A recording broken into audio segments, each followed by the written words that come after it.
cantik macam ni, dia turun harga sangat-sangat murah.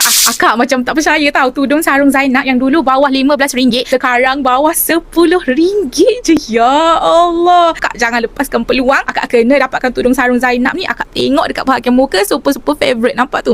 Bila akak sarung, lepas tu akak lipat, dia betul-betul terletak dekat bahagian muka. Lepas tu muka kecil, muka besar, okey je nak masuk. Akak nak buat Syria boleh, akak nak buat biasa pun boleh. Yang ni kan akak, kalau akak nak lipat dekat luar sikit pun tak ada masalah. Tapi kalau akak nak lipat jauh ke dalam macam ni pun, macam tu okey juga. Nampak akak bila akak lipat tu kan, terus terletak. Ya Allah, bonus point untuk siapa-siapa suka pakai tudung labuh sikit, memang akan suka tudung sarung Zainab ni. Sebab bidang dia akak bidang 48-50. Tulang kiri, tulang kanan yang buatkan draping dia nampak macam shawl, nampak macam tudung twist, padahal akak sarung je. Okey, kalau atas bahu jadi bidang 48 plus macam tu. Kalau akak nak buat bidang 50, akak turunkan saja kiri kanan, nampak tak? Dia jadi labuh tau. Labuh depan, labuh sisi, labuh juga dekat bahagian belakang. Kain Korean Mosquito akak nampak ni.